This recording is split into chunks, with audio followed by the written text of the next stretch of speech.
Welcome to the Daily Commercial Forum. I am your host, Sandy Moore. The school year is coming to a close, and as always, our students' safety is a top priority. Today, we are talking about the programs that are in place throughout Lake County to help keep students safe through graduation and the rest of the school year. Our guests are John Schmidt, Administrative Coordinator of the Safe Schools Department for Lake County Schools District, Debbie McIntyre, Executive Director of Safe Climate Coalition of Lake County, John Harrell, Lake County Sheriff's Spokesman, and Lori Humphrey, Project Manager for Lake County Shared Services Network. Welcome, everyone. Thank you. Thank you. Thanks. Well, let's start out by talking a little bit about, school's winding down, and of course, kids get a little anxious this time of year because they can feel summer coming. So what do we do? I mean, is there anything that we're doing different in our schools to prepare kids as far as they're leaving the schools at the end of the year, to keep them focused on school? Because I know my kids are already thinking vacation. So John, tell us a little bit about what we're doing in the schools. Well, we're keeping our procedures and our schedules the same. We're keeping all of our students in the routine. We want our students to make sure that they're always making good decisions and making good choices. Just because the school year is ending doesn't mean that the consequences that they may have won't follow them. And what do you mean by that? Well, we're bound by the Code of Student Conduct for the Lake County Schools. And we want students to make sure that they're doing the right thing in any situation. That means making good decisions, following the rules, not only on the campus, but in the classroom. And we want to make sure that they don't do anything that would limit their opportunities for advancement. Well, and when you say that the consequences don't follow them, in other words, if last day of school, they think, well, it's the last day of school. If I get suspended now, what happens? Yeah, we don't want people to. It comes around. Yeah, so is it that it carries over to the next year, or if something were to happen like that? We want them to make the best decision possible and not do anything that would prevent them from being able to come back to school next year or having to face consequences at the start of the school year for their behavior on the last day.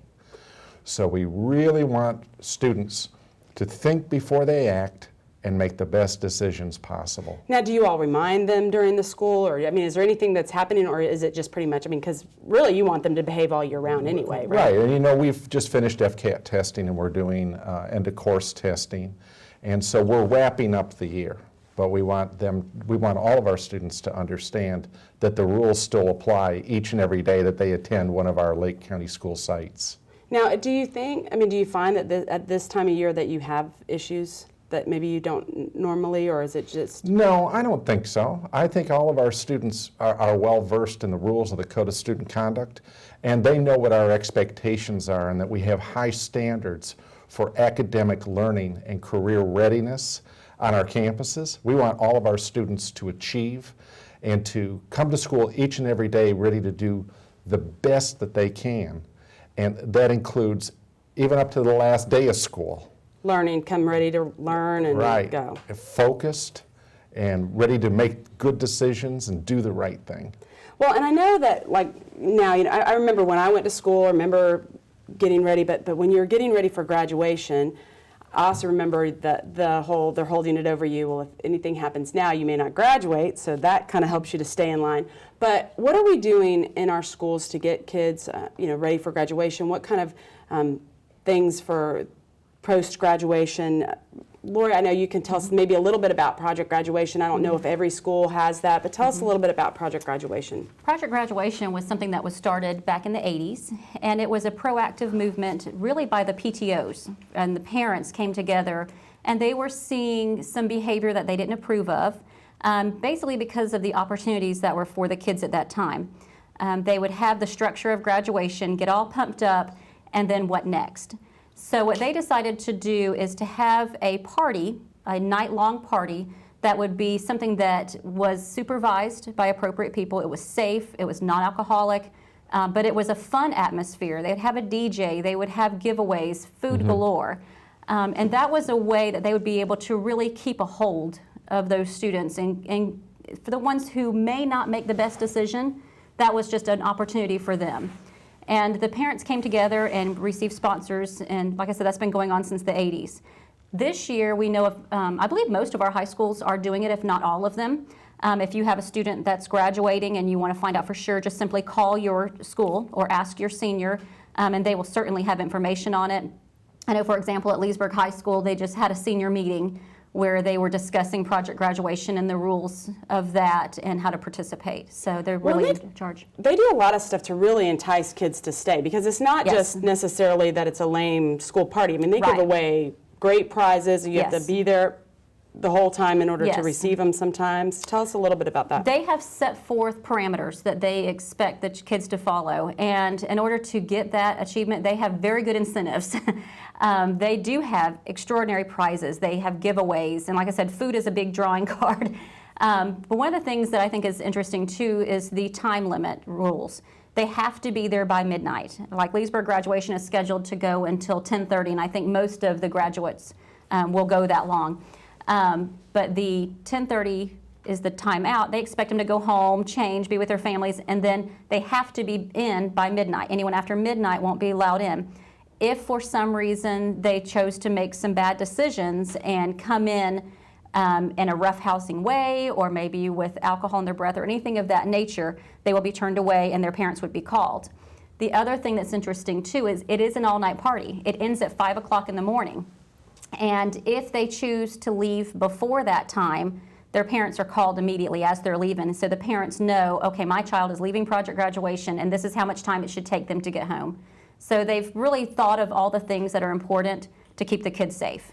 Well, and I remember growing up, when I graduated, we had Project Graduation, but I had older siblings, and they didn't, I don't think my sister had that when she was growing up. And I know it's identifying a night where typically it would be a night to maybe be tempted more to maybe to drink when you don't necessarily, or those kind of things.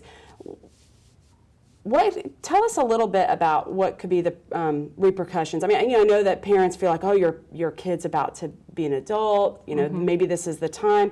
Tell us a little bit about. Let's start with talking a little bit about underage drinking in this area, and is it, tell us some of the statistics, and then we'll go from there into that. Sure, I'll be happy to, Sandy. I'm excited to share that the majority of our kids are sober, and they have fun being sober. The Florida Youth Substance Abuse Survey this past year in 2012 told us two important things. That only 74% of the kids are having fun without drinking. And we know that a little over 85% of the kids are having fun without smoking marijuana.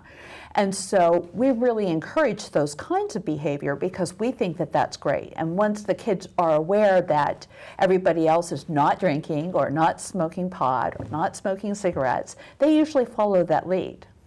So what is it about this time of year that we might be a little bit more concerned? I know we talked about why we do Project Graduation, but well, I think the kids are seeing an ending to a period of their life and facing big changes in terms of moving on, whether some are going on further for schooling or training, or some are just going to look for a job. And especially in today's economy, we need to keep that in mind, that these kids are our responsibility, and we need to help them make good decisions by setting the example many times.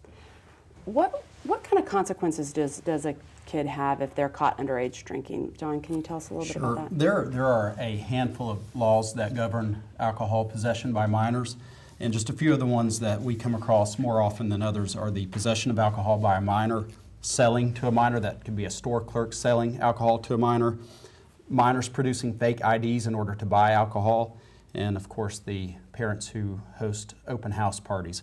Those are the more common ones that we see, and those are all second-degree misdemeanors for which people who are convicted of those can spend up to 60 days in jail and face up to $500 in fines. So. Sandy, can I put? Absolutely, add one thing? please. The Safe Schools Department, along with the Safe Climate Coalition and the Shared Services Network, all work together to produce the Know the Law book.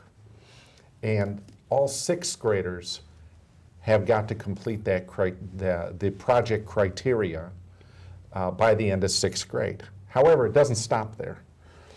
Anyone can go to the Safe Schools website for Lake County Schools and click on, I believe it's Parent Resources, and pull up a copy of Know the Law if they don't have a copy of it from when their student was a sixth grader. Not only that, last year we worked to revise the Know the Law book so it's updated with the current Florida statutes. And it addresses alcohol use by minors. That's just one of the areas, but it's a great resource that's located on the Safe Schools website. And let me- And, I'm sorry, No, on that's the okay. Safe Climate Coalition website, there's a link to that also. Plus, we'll also provide DVDs for parents. So if they would like to have one, all they have to do is simply call us or email us. Well, and I know you mentioned, about parents hosting parties, and we're familiar with the whole underage drinking thing.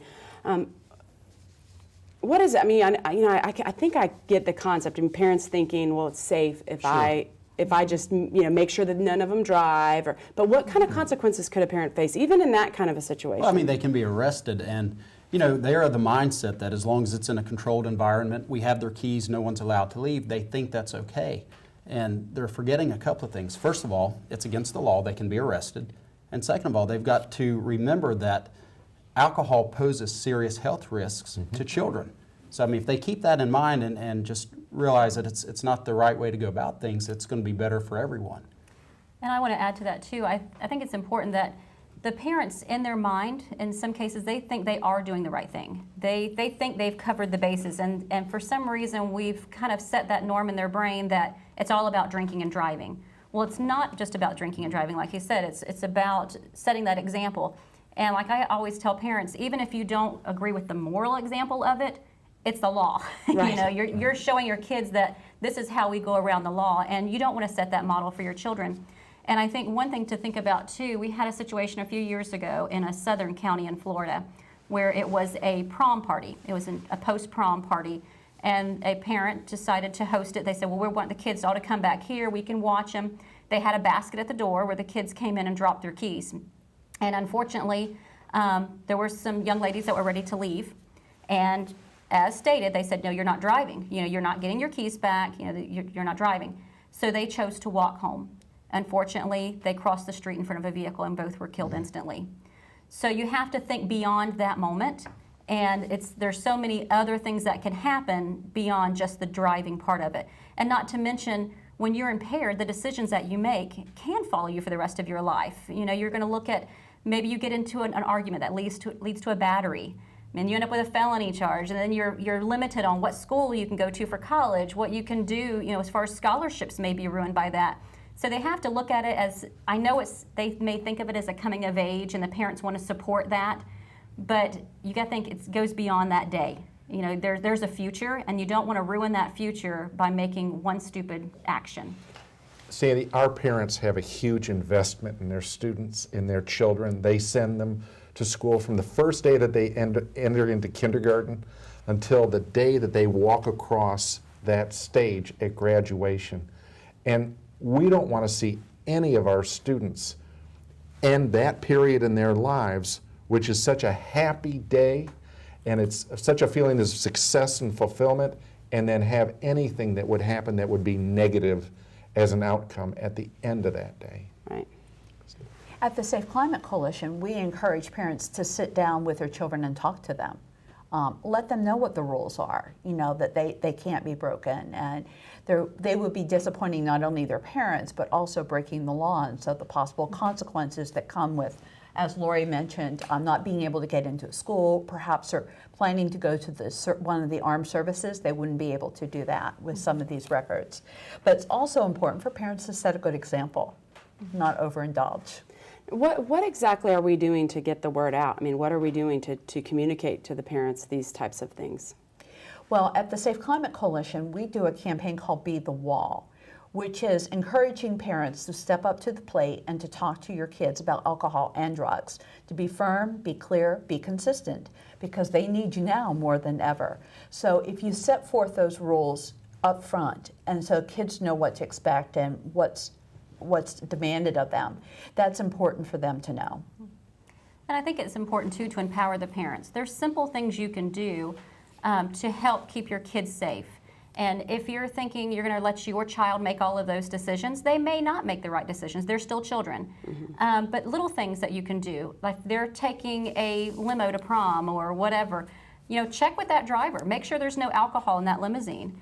If they're riding with someone to project graduation or to whatever event may be happening during this time of year, find out who's driving, find out where they're going. There's no reason for a young lady to carry a large bag.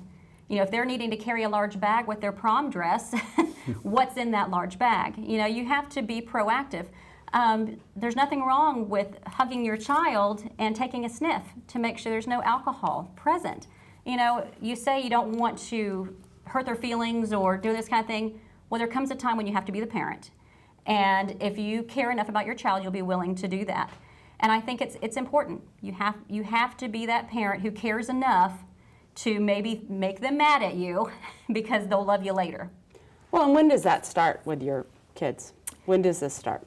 I think it starts as soon as they're born. It may not be with alcohol, but whatever the case may be, you deal with children who may say things disrespectful, or you may deal with the bullying, or as soon as we teach them it's not polite to hit someone next to you, you're guiding them from day one. So why is it when they hit high school you think all of a sudden they make their own decisions and now we want to be their friend instead of their parent? I think it enters into the idea of the good parent versus the responsible parent. And we want to make sure that everyone is protected. And each and every day, parents send their most valuable commodity to Lake County schools. And we have to be responsible for them. So parents need to be responsible at this time. Well, and I kind of think that a lot of times the mistake people make is that they wait until they think it could be a possibility to address that. I know my kids, I have a 9-year-old and a 12-year-old, and if I see someone smoking on the side of the road, I say something about smoking or, whatever it might be. And we kind of talk about it so that it's something that they know where we stand already. And I think a lot of times, though, the mistake is, well, I don't need to worry about that yet. Like, when do you start talking about sex? When do you start talking about drugs? When do we start talking about these things? And unfortunately, maybe you wait just a little too long. Right. I think when you are wondering about that, you probably should have done it last month because it is amazing. Well, I wondered at 3, and I'm thinking that probably wasn't the time. I know. Well, I have the same age son as you, Sandy, Yes, we do. and so we are going through it together.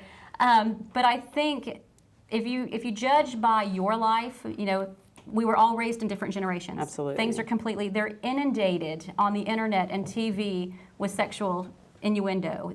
It's just a matter of life for them anymore.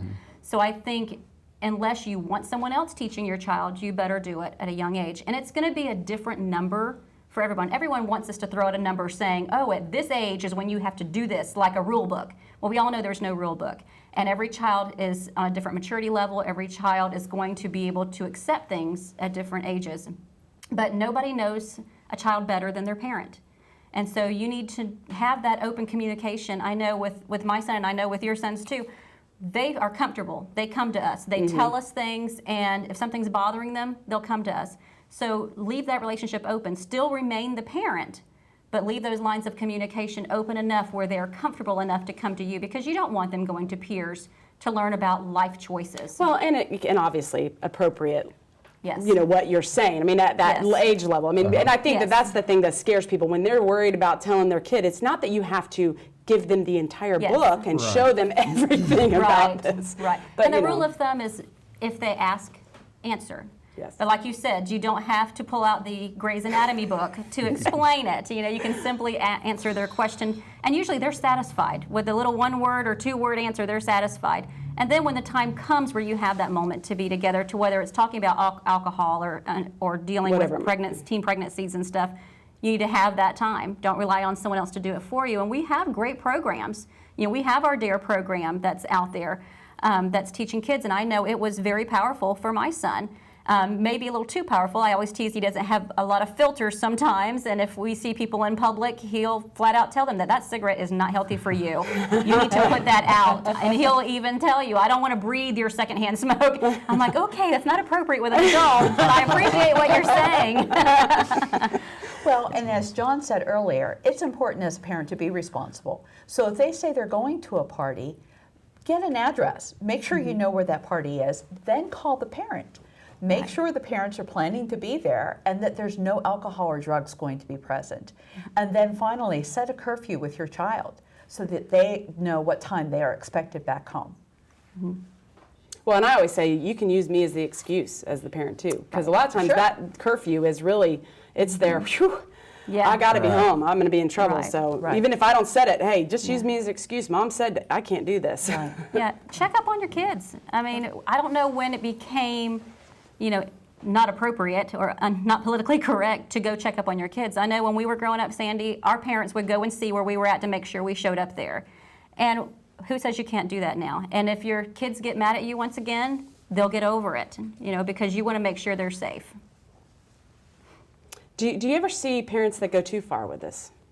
As far as safety, being too far with safety? Yeah, being too control. I mean, is that possible that you're too much? I don't think you can be too controlling. I don't think you can be too safe. I don't think you can be too safe with your child. Insight into the Humphrey family. Yeah. There's going to be realistic expectations, and there comes a time when you have to let them make their own decisions because they're not going to be independent if you don't. So definitely, there is a line there. But when it comes to children making adult decisions, you need to have adult supervision. And so I think that's where you have to help them. You can't expect a child who's 14 or 15 years old to have the mentality of someone in their 30s that are making decisions that should be someone in their 30s. So. Well, and Debbie, you've said, at the Safe Climate Coalition, we encourage parents too, but I'm sure there are people that don't know how to get to there or what what exactly you're talking about. Tell us a little bit about what you have and how parents can tap into the resources that you have. Well, our website is loaded with resources for parents. It's focused not only on professionals, but for parents, more so even than youth. And we run actually different campaigns, Sandy, to help people. We've been known to have Safe Schools personnel come and talk about parenting and that type of thing at some of our open coalition meetings. So we bring in speakers that know what they're talking about. So we invite people that way through the press and also through email system. But we also like people to know that we're doing some things like the Sticker Shock program, which is where kids get to make up a sticker that warns adults that it's illegal to provide to students or to anyone under the age of 21. And then those students go out just before graduation and put those stickers on any type of alcohol boxes or six-packs, that type of thing, in convenience stores. And the Sheriff's Office is a big partner in helping us do that. And of course, we couldn't do it without the schools because the schools all get their kids involved in designing the stickers through graphic arts, through arts classes and things like that. But that's the way we want kids to know what laws people are breaking if they provide to them. We want them to take responsibility for themselves too. It's one thing to tell parents, you need to step up to the plate and be responsible. By the same token, they need to be teaching their children how to be responsible, as both John and Lori have mentioned, and take responsibility for their actions. We don't want to see them, like, in a week lose their driver's license or perhaps not be able to get into the armed services because they had a falling out with someone while they were drinking, those types of things. It's simple. It comes down to make good decisions and do the right thing in any situation. Well, that should be for all of us, though, right? It is. Right, that's across the board. And it sounds very simple, not always. No. So what other kind of resources do you have for parents? I know that there's probably people that are out there that maybe aren't as comfortable as we might be in talking to your kids, or not sure how to do that. You're trying to maintain the cool, kind of approachable person Sure. without being the, Well, it's simple things. John mentioned know the law. It's important for parents to know what the laws are too. So not only can they reinforce them to their children, but it also doesn't get them in trouble. We also encourage things and provide information on our website about what happens if your team wants to have a party. Say John comes home from school and he wants to have a party after graduation instead of going to project graduation. Well, it's really important for you as a parent not only to be present there and be aware, but help by starting with the planning of the party. Don't allow your child to email invitations out because those, as we all know through the World Wide Web, can just go Forward. But it's important things. Notify your neighbors if you're having a party. Call the police if you're planning a large party and have a lot of parking concerns, so that you're staying proactive rather than reactive with the kids. And even do things like limit the entrance for the kids to the party. And again, the rules about not leaving the party without contacting their parents and things like that. But I'd like to share with you a program we're doing at Leesburg High School, because so many of our kids are under the impression that everybody's drinking, everybody's doing drugs, and everyone's smoking marijuana. And so this year, as a project, we started with the Leesburg High School, working with Mr. Miller and the school administration, or the school board administration, and we actually gave them a test to ask them questions about their particular habits and what they do to have fun and that type of thing. And from that, we designed a social norms campaign that puts up posters throughout the school year. And when I say posters, we're talking 1,000 of each image. And they do them in shapes of LHS and all through the hallways and the cafeteria and the gymnasium. And we then have the kids come up to us at a cafeteria event once a month. And we ask the kids, did you see the posters? Did you believe them? And we're always there to give away prizes, supporting the positive behaviors. We like to focus on being proactive. What would be an example of something that would be on the poster? Like, for example, one of the posters says 75% of Lake County High School students are good dancers without alcohol. Or perhaps, like I believe it's almost 87% would not date a cigarette smoker.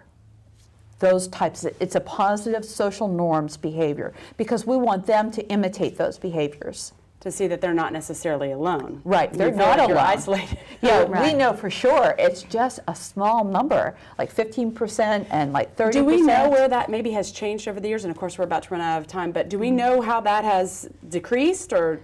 Well, actually, we've decreased in Because it Lake County. seems like it's decreased. I mean, it It seems has. that way. Yes. It has. Because of our relationship with Safe Schools and with Shared Services Network and with all of local law enforcement, we have seen Lake County go from 6th in the state for underage drinking in 2004 to 33rd in 2012. Wow, that's so really- that's wonderful statistics. That's great. We've seen constant change. And of course, that change wouldn't be happening without DARE, without GREAT, without the conferences that Lori puts on, without all the programs that the schools do. We couldn't accomplish this without help. Well, and that's a great way to end the show, because I appreciate all of your time, and of course, we're out of time, but what all you're doing to keep our kids safe. Thank you. Thank you. Thank you.